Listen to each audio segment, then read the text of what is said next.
This is the feeling I've been searching for my entire life. In Season 2, Episode 1 of HBO's angsty teen drama Euphoria, Nate, the show's angry, tortured jock, and Cassie, the best friend of Nate's ex, drive to a party.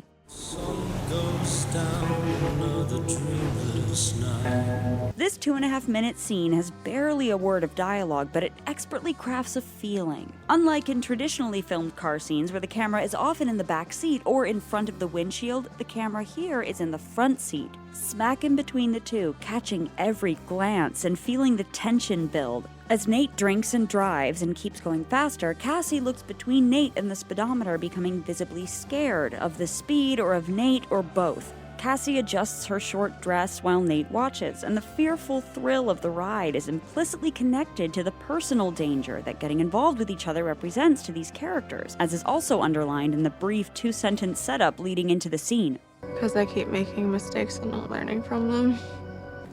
Would you like a ride to this party? Suddenly the car jolts, Cassie's beer spills into her lap, and there's a release of tension. Cassie's fear evaporates. She takes off her underwear, enjoying Nate watching her, and she leans out the car window and into the danger. In a different show, this reckless drunk driving scene might have been the lead-up to a horrible car accident, Nate getting arrested or punished, or at least some kind of direct confrontational conversation. But in Euphoria, the car scene doesn't lead to any logical consequence. It doesn't matter what happened after the ride. What matters is how the ride felt. The next time we see Cassie and Nate, they're f***ing in the bathroom at the party, and again, there isn't a clear plot consequence. They're interrupted by Maddie, who almost catches them, but doesn't. You're my best friend. There's no reason to cry. You haven't been caught. But these two scenes are emotionally connected, almost as one sequence. That mix of excitement and fear in the car ride is the same feeling Cassie has about hooking up with Nate and betraying her best friend. So this irresistibly dangerous car ride is essentially a metaphor for this beginning relationship. Just looking closer at this one scene shows us how well Euphoria understands two crucial things about adolescence. The first is that when you're a teenager, feelings outweigh consequences. That's why it's almost impossible not to act on them. And the second truth is that relationships are life and death.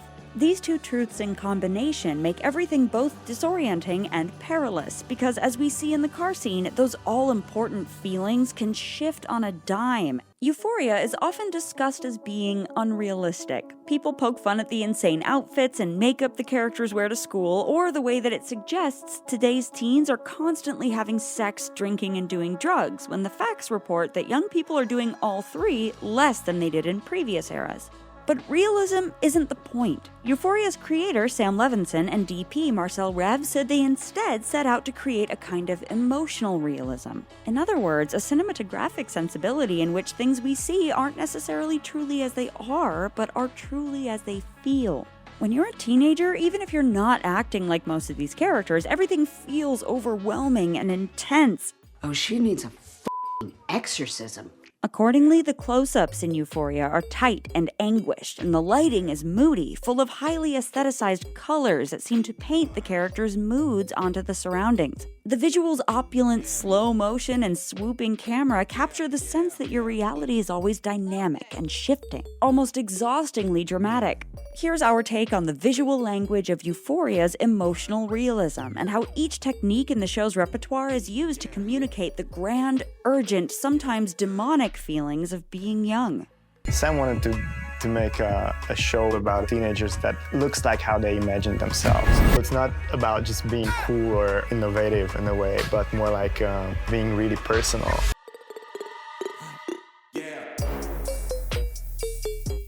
If you're new here, be sure to subscribe and click the bell to get notified about all our new videos. There's a reason we call colored light mood lighting. Strong feelings can tint the entire world around you. We speak of viewing the world through rose-colored glasses, seeing red, or seeing things in black and white. And these expressions reveal just how much we naturally use colors as metaphors to express our feelings. Rev says the intense light in Euphoria is meant to match the heightened emotions of the show. It has to be colorful in a way, I think, to feel that elevation. He's clarified that the color scheme overall is still consistently stemming from real-world orange and blue contrasting light sources, saying, "We didn't want it to go like rainbow colors or with no real system in it." But building on this connection to the way light typically looks in real life, the show's visual language draws out colors that establish emotional states. We had reached out to Kodak to see if they could remake Ektachrome for us, because we both love that film stock. Nate's room is an uninterrupted cold blue-gray with all the warmth sucked out of it, matching the lack of love in Nate's home and how that's reflected in his militaristic self-discipline. In other scenes that deal with Nate and his father's aggression and warped ideas about masculinity, the palette deepens into a pulsing purple and red. Rue's home has both warm gold and deep shadows, mirroring how her family is warm, but her addiction brings darkness into their lives. And sometimes, like in the pilot, when Rue's high or getting high with Jules, we leave this blue-orange binary completely for disembodied brighter colors, representing that pure feeling or euphoria that she's chasing. However, the ability to be untethered from reality is illusory and fleeting, and in the scenes where Rue is fighting with her family about her drug use, the visuals again look more realistic because reality inevitably returns. And while the show has been accused of glamorizing drug use because of the way Rue's feelings about drugs may be romanticized, the pain she causes herself and her family is presented with brutal accuracy. Now you just got me thinking about what that does to a 13-year-old. A 13-year-old kid, he finds her big sister overdosed. In many films and shows, the camera more or less follows the logic of the human eye, becoming a neutral feeling, near invisible entity we might forget is there. But Euphoria's camera is a flamboyant character, which, like these teens' lives, is almost always in motion. It pans and tilts and zooms around like some kind of ghostly snake, gliding in a steady curve or following characters in long, fluid tracking shots. As Sam Levinson told Vulture, when the camera is moving, it's always on tracks or on a dolly. We do very little handheld camera work. The resulting smooth motion captures how the characters' emotional lives bleed into everything without clear boundaries. So many film and TV scenes we watch are like dialogue, a shot-reverse shot where one person says something, the other replies. Euphoria's montage is like an emotional, wordless monologue, mirroring how Rue's narrated interior life is projected onto and absorbs everything. She loved the ritual, the attention to detail, the anxiety and excitement she felt in her stomach. It was her way of telling him that she was his. One inspiration for Euphoria's camera movement Levinson cites is Paul Thomas Anderson's 1999 film Magnolia, which opens with a series of loosely interconnected tracking shots. There's a poetry to these fluid camera montages, whereas we're used to a lot of visual storytelling that follow the logic of prose. A happens, so then B happens. When images are organized by a common rhythm, it's harder to approach them cerebrally. Instead, you have to let them carry you wherever they are headed. Then, as with the dramatic lighting that occasionally goes neutral, the camera in Euphoria makes a point of standing still when the subject matter demands it. Levinson described that when filming sex scenes, the camera is still and we're getting a sense of what the characters are thinking and feeling to allow for the discomfort and nervousness you feel when you're having sex as a young person. The practical purpose of slow motion is to catch fast motion, but it also has a powerful emotional effect. It makes movement graceful and beautiful. It also makes things that might otherwise seem prosaic or easily missed feel deeply significant. When something important is happening, our brains tend to take in more details. Slow motion kind of reverse engineers this process. It includes more details by increasing the number of frames, and that signals to our brains that what we're witnessing is important. In Wong Kar-wai's iconic film In the Mood for Love, a woman walks down a flight of stairs, and the combination of slow motion, music, and the camera's gaze, which seems to be lowered almost in deference, tells us that this moment is significant before we learn why.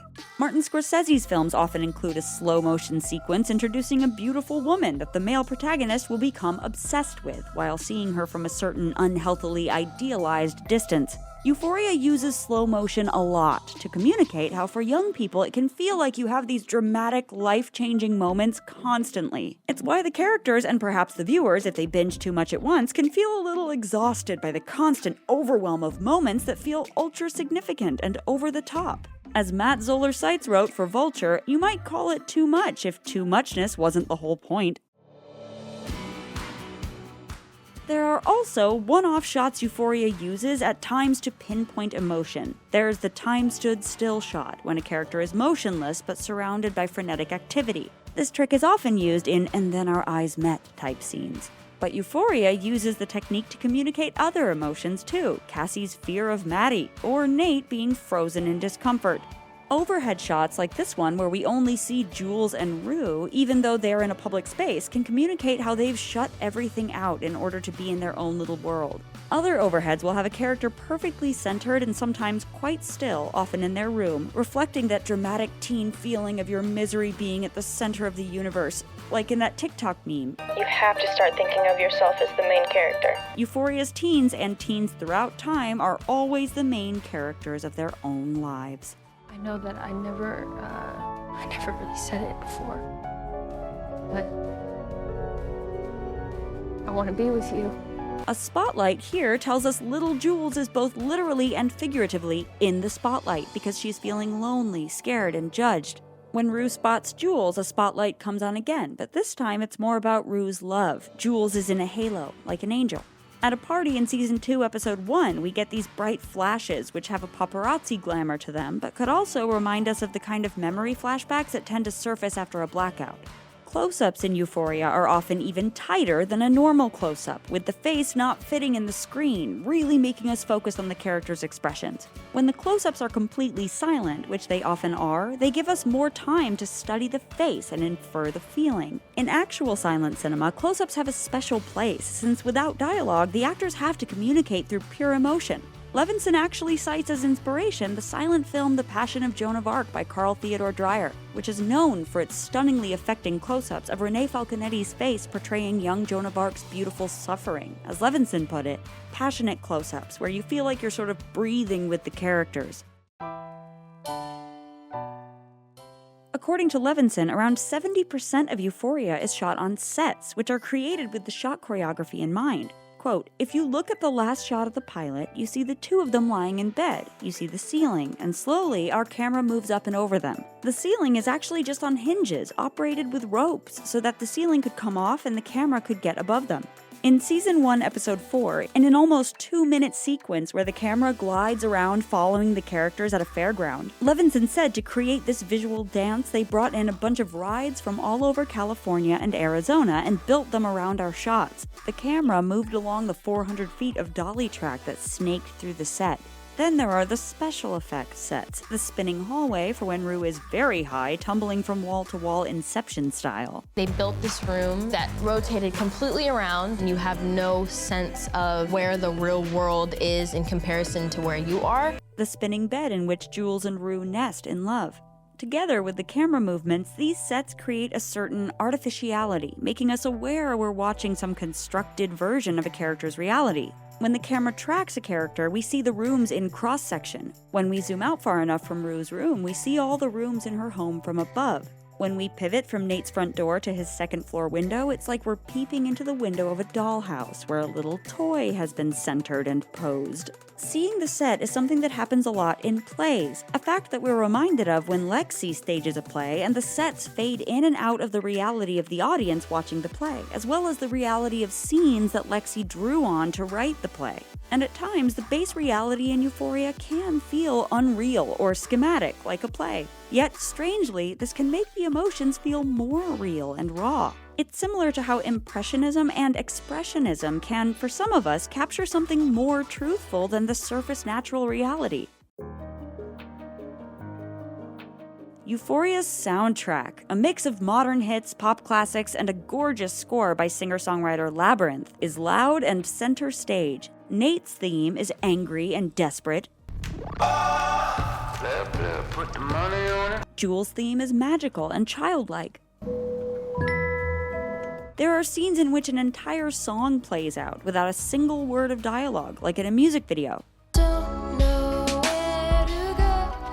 As the Rolling Stones guitarist Keith Richards put it, music is a language that doesn't speak in particular words, it speaks in emotions. In these long musical sequences with no dialogue to act, the actors can only express themselves through emoting, drawing our attention to whatever they're telling us with their faces and bodies. So we get what are essentially musical interludes of pure emotion, whether it's empowerment,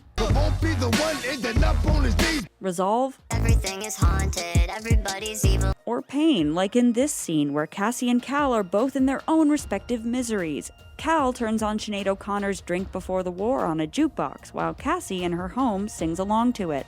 The scenes aren't narratively linked, but they are emotionally linked. At this moment, both Cal and Cassie are drunk and in pain over lost loves. Euphoria understands, too, that we relate most when we're invited into the characters' emotions this way, rather than being told about them. Telling us what Cassie and Nate feel through the visceral, erotic, speeding car scene includes us in the feeling, and the risky, irresistible magnetic pull that's drawing them together.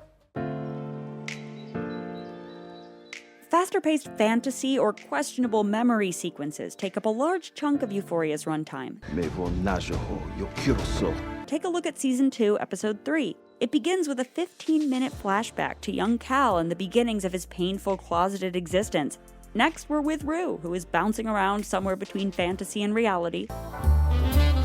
Call me irresponsible. Singing Sinatra doesn't seem like something Rue would do, but then Rue on drugs is a different person, or perhaps this dance is just a representation of how joyful Rue feels back on drugs. Then we launch into a fantasy sequence of lessons from Rue, kind of an informal recurring series on the show. Step 1. Find a cover drug.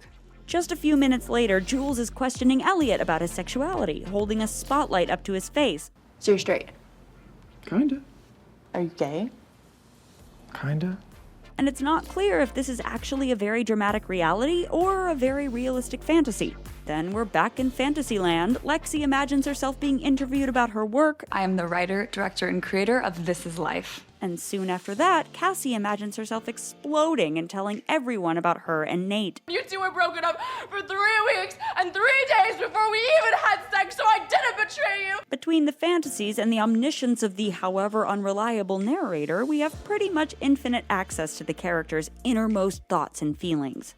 You like tennis skirts and jean cutoffs, but not the kind so short you could see the pockets. Rue has a beautiful and funny fantasy in which she imagines herself and Jules as iconic lovers through the ages, John and Yoko, Rene Magritte's lovers, Jack and Rose, Ennis and Jack, and it captures how when you're a teen, your love story is the love story, the greatest of all time. Because in Euphoria, subjectivity is the point, plot development isn't a central factor. There might be a long emotional build-up and no payoff, sometimes to an extreme, that can be frustrating. Time and time again, we're sure Rue will get hurt. Even if you don't have money, you've still got something people want. But she doesn't. Are we just dropping the whole Laurie storyline? Who's Laurie? There's a famous principle in drama called Chekhov's gun, because Russian playwright Anton Chekhov once said, essentially, that if a gun is seen in Act 1, it will go off in Act 3. But so many proverbial Chekhov's guns in Euphoria do not go off. Because in Euphoria, it's about the feeling of knowing the gun is hanging there. Then, when major things do happen, they often seem to come out of nowhere. How long have you been f***ing Nate Jacobs? And this reflects our real lives. We are introduced to countless details and possible dangers only to be blindsided by the one we didn't see coming. The series also spends a lot of time with characters getting ready, looking in the mirror, not really doing anything significant. Yet these are moments that we all recognize from living them all day, and they're moments in which we process, look at ourselves, or think ahead to the events we're anticipating. A similar thing happens in the many scenes where a character is biking somewhere. Like anyone who bikes knows, the repetitive thoughtless movement of spinning the pedals creates the perfect state for processing emotions and thinking about things. Shows about teens classically underline how every wrong decision has to be answered with a just punishment or lesson from the universe, almost like in those retro after-school specials. Even more enlightened or inclusive modern teen shows can be very message-driven. You need to establish a clear verbal intercourse. And the plotline of a teen throws a party that gets out of hand is so omnipresent, it's basically its own trope. Do I know you? So often, shows about young people are hyper-gritty or moralizing, implicitly judging their characters from a distance, or feeling the obligation to educate viewers into making better, more moral decisions. But instead of focusing on the outcomes of bad choices, Euphoria tries to understand what feelings drive people to make bad choices, sometimes over and over, despite knowing they shouldn't. Every time I feel good, I think it'll last forever. But it doesn't. And doing this, and without judgment, is an important aspect of giving life and validity to the teen experience on screen. The show captures how teen feelings are a special breed. There's a grandiosity in being young. Everything that happens to you feels like it's never happened to anyone before. Here, the mirror and roses and pose and camera angle and movement make Cassie the living definition of that teen thing where you admire your own suffering. This isn't narcissism, or if it is, it's a kind of special developmental narcissism that nearly everyone has growing up. The teenage brain simply is naturally self-centered, and it has a poor grasp of time, so it feels like everything will last forever. It was just who he was, and who he'd always be. This lack of perspective, in combination with high risk tolerance and impulsivity, accounts for the number of dumb things teenagers do. And the show captures this better than most because it lets us live in that emotional reality and understand it. Euphoria is a show named after an emotion, and its tagline is "Feel something." It may not replicate reality, but it gives visual form to feelings created by reality. So if feeling is the shaper of all our life's experience, then maybe it's the realest thing of all. The world went quiet, and I felt safe in my own head. This video was written by friend of The Take, Anya Formozova. If you liked the ideas here, you can check out her channel, Q22, for more interesting cultural insights. Oh, hi, friends! This is The Take on all of your favorite movies, TV shows, and pop culture. Don't forget to subscribe! And ring the bell for notifications. We're gonna need a bigger screen.